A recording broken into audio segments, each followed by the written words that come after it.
Hey, welcome to a new episode of Josh's Car Corner. I'm in my garage right now and I'm working on a car, but it is not my GTO. The car I'm working on right now is a new car that I bought. It's a project car. This is a 1996 Pontiac Bonneville SE, Series 2 3800 non-supercharged. It's got 197,000 miles on it, and I bought it for $300. It was not running when I bought it. The person I bought it from was told by a mechanic that the fuel pump went out on it, and they were going to charge him so much money to replace it that he didn't feel it was worth it to stick money into the car and replace it. So he sold it to me, and I brought it back up here to my house. I dropped the tank, and immediately once I got the pump out, I noticed that the tank was bone dry. So I put a gallon of gas in it, and the car fired right up. So it was just out of gas. It did have a problem with the lower intake gaskets being out of it. And what was happening is that coolant was getting into the oil and they were mixing, and it was filling up the engine with a coolant oil mix. Not good. However, it didn't seem to get too bad, and I changed the lower intake gasket set and put it all back together, and I flushed the coolant system out with water, and it seems to be running really, really good. It's got a lot of power. It's very smooth on the highway. It runs surprisingly well for 197,000 miles. The engine and drivetrain of this is in very good shape, especially the transmission. The shifts are nice and firm and smooth. I'm actually surprised. But I'm working right now on this front left corner, the brakes.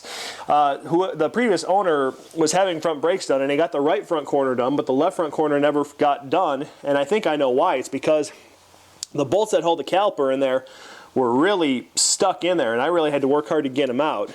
This has got what's called a floating caliper. So it's got one big piston on the inside, and that pushes. And what's supposed to happen is that the caliper is supposed to move back and forth on these slides to get an even distribution of force to both the brake pads. So what was happening is that these slides were frozen in the caliper, and all that was happening is that the piston was pushing in on the inside pad, and that's where all the pressure was going. So the outside pad has got a lot of good life left to it, if you can see that, and the inside pad is just about gone. As you can see, there's no wear mark anymore, and there's hardly any pad left. So I got the whole thing apart, and I'm gonna clean these slides up and re-grease them and put them back in there so they actually slide like they're supposed to. And I'm gonna put some new brake pads on it and a new rotor, because this rotor wasn't being worn evenly and now it's warped. You can see on the outside here, you've got a good contact patch here, but there's no contact happening on the inside.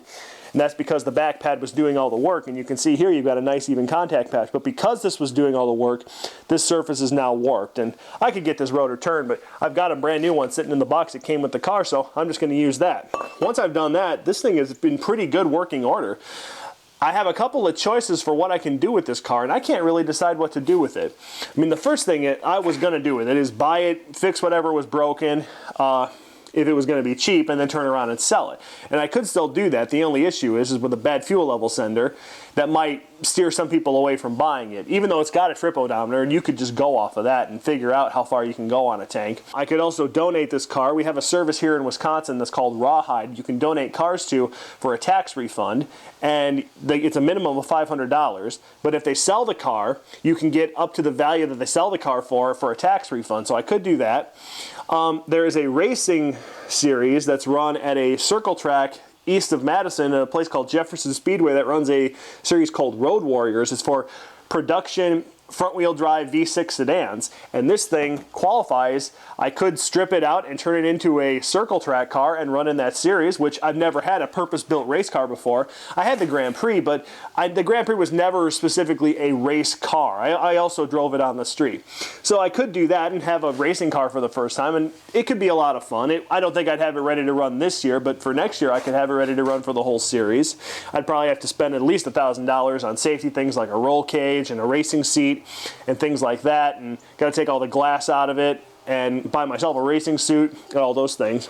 Or the fourth option is I could just keep it as a winter beater, and that's pretty much how it was used up until I got it. It was pretty much a daily driver that was also driven in the winter, and it's definitely showing its signs of that. It's rusty all over the place. The undercarriage and the cradle is completely rusted. The back fender's starting to rust out, and I mean, it's not a pretty car, but it's a solid car. And it runs really good and it drives really good. The only other thing is, if I decided I wanted to keep it for a winter beater, is The suspension on this thing is completely shot. I mean, the struts and the springs are all factory original with 197K, and these struts have absolutely no compression or rebound left, and these springs have gotten so soft.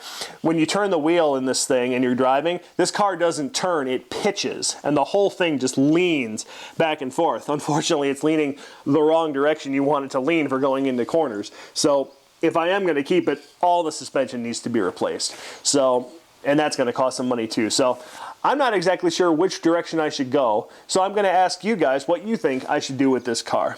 And also I'm thinking about doing something new with the show, is that having you guys submit questions to me, and I will try to answer the questions to the best of my ability and give you some more information on cars or any general car questions that you have. Try to share some of this knowledge that I've accumulated over the years to help you make better decisions with your cars. If you guys would like me to start doing a Q&A series, let me know. I think that could be a lot of fun. And I'll keep working on this thing, and when I do come to a decision to it with your input, I'll let you know what I'm going to do with it. Until then, we'll see you guys later.